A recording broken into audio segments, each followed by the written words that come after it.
সুপ্রভাত বন্ধুরা, বনি সন্ন্যাসী ইউটিউব চ্যানেলে সকলকে স্বাগত। এখন 9:15 বাজে। আমার স্নান, ঘর মোছা, কাজ সব হয়ে গেছে, জামা কাপড় কাচা সবই হয়ে গেছে। এবার একটু ব্রেকফাস্ট করব। ভাইও আর মোজেসকেও খেতে দেওয়া হয়ে গেছে, ওরা একটু রেস্ট নিচ্ছে, প্রচুর গরম। একটা জিনিস গ্রীষ্মকালে প্রচণ্ড কষ্ট হয়, আমি একদম ভালোবাসি না গরমকাল, কিন্তু হ্যাঁ একটা জিনিস আমার খুব ভালো লাগে, সেটা হচ্ছে যাই কাচি না কেন, যত যাই কাচি না কেন, আমার যেহেতু খুবই কম স্পেস, সামনের ব্যালকনিটা শুধু মেলার জন্য আছে, আদারওয়াইজ ছাদে আমি খুব একটা মেলি নাই বলতে পারো। তো এখানে আমি জাস্ট বিছিয়ে দিই, পর্দাগুলো তুলে দিই। যেমন পাপোশগুলো কেচেছি, আরও চাদর টাদর আছে, এখন দেবো আর শুকিয়ে যাবে, কারণ কি গরমকাল। এটা হচ্ছে একটা কি বলবো ভালো দিক গরমকালে, আর তো আমি জানি না কি ভালো দিক আছে। প্রচন্ড কষ্ট হয় আমার।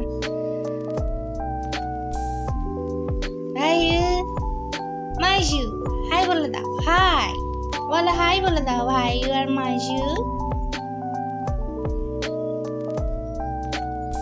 আর আগে যত ভিডিও পোস্ট করেছি বা ছবি দেখেছেন, কখনো কিন্তু দেখবেন না আমার পর্দা ফেলা। আমি প্রচণ্ড বাইরের দৃশ্য ভালোবাসি, বা বাইরের আলো বাতাস আসুক আমার ভালো লাগে, কিন্তু এখন তো রোদ আর গরম ছাড়া কিছু আসে না, তাই পুরো কার্টেনগুলোকে ফেলে দিয়েছি সকালবেলায়। যখন এসি ছিল না তখন তো আমি এই ঘরে সব কার্টেন ভিজিয়ে দিয়ে বসে থাকতাম একটু যাতে ঠান্ডা হয়। তো যাই হোক, এখন আর সেটা করতে হয় না। সেটাও যখন করতাম তখন একেবারে সঙ্গে সঙ্গে শুকিয়ে যেত। যেটা যেহেতু টপ ফ্লোর, গরম ভালোই হয়, তবে হ্যাঁ অন্য টপ ফ্লোরের মতো নয়, আমাদের ছাদে ট্রিটমেন্ট করা আছে, তো অতটা গরমও হয় না অন্যান্য টপ ফ্লোরের মতো, বাট হ্যাঁ গরম তো হয়, প্রচুর গরম।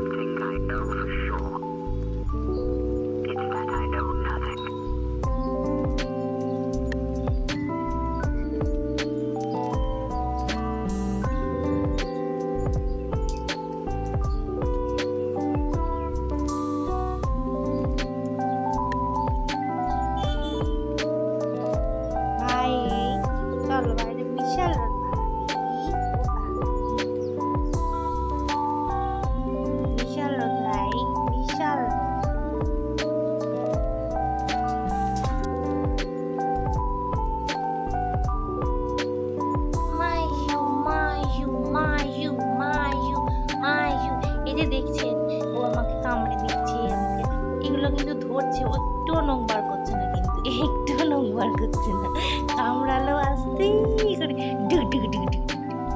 এসব হাতেই কেচেছি, কারণ মেশিনের পাইপলাইনে একটুখানি প্রবলেম হয়েছে, ওর জন্য আর মেশিনটা চালাইনি, হাতেই কেচে নিয়েছি।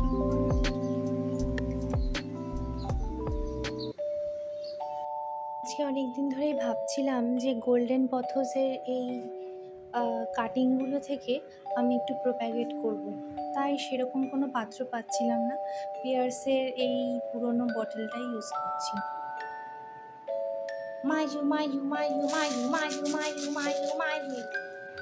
আজকে ভাবলাম সবার সাথে আমার কিছু এমব্রয়ডারি ডিজাইন শেয়ার করে নেব।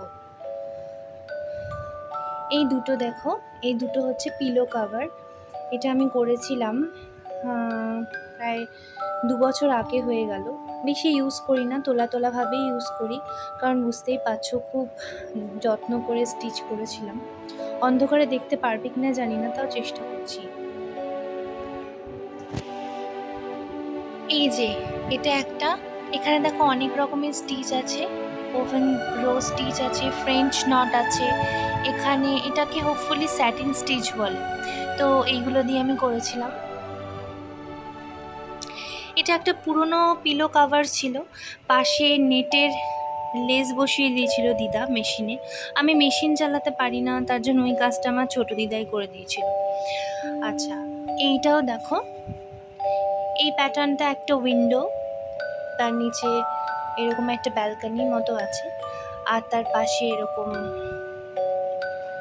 রোজেস, ছোট্ট ছোট্ট ডেইজি ফ্লাওয়ার্স এইগুলো আছে। এখানেও, আচ্ছা দাঁড়াও 1 মিনিট, জানলাটা একটু খুলে নিই। এখানে অনেকগুলোই স্টিচ আছে, যেরকম হচ্ছে, যেটা আমরা বাঙালিরা বলে থাকি ডাল ফোর, এটাকে কি বলে জেনারেলি আমার ঠিক জানা নেই। আর এগুলো তো স্যাটিন স্টিচ, দেখলে বুঝতে পারবে। এইগুলো হচ্ছে ফ্রেঞ্চ নট, এইটা হচ্ছে ফিশ বোন, অ্যান্ড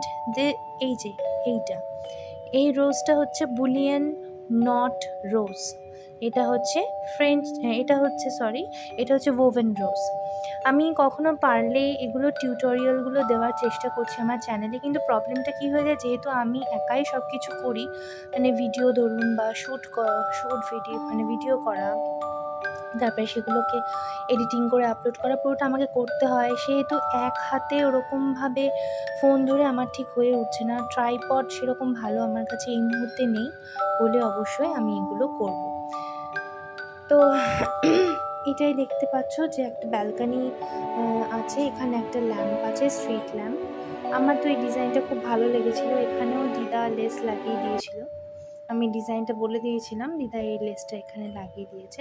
তো এইগুলো করলে কিন্তু একটা খুবই সুন্দর লুক আসে। এরকম যদি তোমরা স্টিচ করে জিন্সে বা শার্টে বা ফ্রক ছোট্ট ছোট্ট স্টিচ করলেও তার লুকটা কিন্তু পুরোটাই পাল্টে যায়। এইটা আমি ক্রিসমাস টাইমে বানিয়েছিলাম। দেখো নোয়েল লেখা। নোয়েল আসলে বেবি জিসাসের নাম। এখানে একটা রেনডিয়ার আছে, রেনডিয়ারটা পুরোটাই স্যাটিন স্টিচে, মানে ভরাট করা স্টিচগুলো।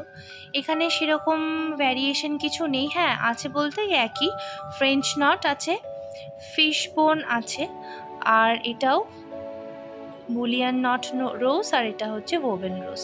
এগুলো দিয়ে স্টিচটা করেছিলাম। এটা আমি একটা ওই ওয়াল হ্যাঙ্গিং টাইপের বানিয়েছি। এখানে যদি তোমরা চাও ট্যাসেল দিয়ে ড্রিম ক্যাচারও বানাতে পারো, অনেক রকমভাবে কিন্তু এটা প্রেজেন্ট করা যায়। এটা আর খুলে দেখাতে পারছি না। এটা আমি ক্রস স্টিচের একটা সিনারি করেছিলাম।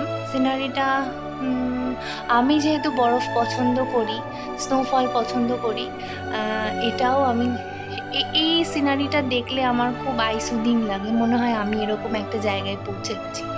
তো এটা জাস্ট ক্রস স্টিচের কাজ করেছিলাম। তারপরে আমি এটা একটা কাকুর কাছ থেকে বাঁধিয়ে নিয়েছিলাম এই হোয়াইট আর গোল্ডেন ফ্রেমটা দিয়ে। এটাও এই আগেরটার মতনই বানিয়েছি, এখানে শুধু নোয়েল লেখাটা নেই, আর মোটামুটি ডিজাইনটা আলাদা। কিন্তু এটার আসলে এখনও ফ্রেম কেনা হয়নি, ফ্রেমটা কিনে তারপরে লাগাবো। এর সাথে ভাবছি কিছু ট্যাসেল দেবো ড্রিম ক্যাচারের মতো। এই ওয়াল হ্যাঙ্গিংটা বানিয়েছি, কালার কম্বিনেশনটা আমার খুব পছন্দের। হার্ডলি 2 ঘন্টা লেগেছে, খুব তাড়াতাড়ি কমপ্লিট হয়ে গেছে। প্রচণ্ড খিদে পেয়ে গেছে, চলো কিছু খেয়ে নেওয়া যাক। এখানে কিছু ফ্রুটস কেটে নিয়েছি, সাথে আছে টক দই। এই গরমে টক দইটা খাওয়া অবশ্যই খুব ভালো, উপকারী। তার সাথে দিয়ে নেব চাট মশলা, দিয়ে নিয়েছিলাম অল্প নুন, যেটা ভিডিও করতে পারিনি। তারপরে ভালো করে ফেটিয়ে পেটটা তো ভরাতে হবে, এইগুলোর সাথে দিয়ে নিয়েছিলাম একটুখানি কর্নফ্লেক্স।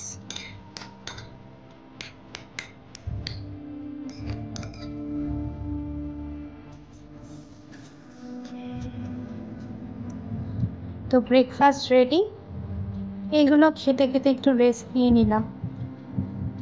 তারপরে এদিকে এসে দেখি মোসেসের চোখ দিয়ে আবার জল ঝরছে। চোখে একটু প্রবলেম আছেই ওর। একটু টাওয়েল দিয়ে হালকা গরম জলে ভিজিয়ে আমি প্রায় মুছে দিই। ওরও কিন্তু আরাম লাগে, চুপ করে থাকে, কিচ্ছু বলে না।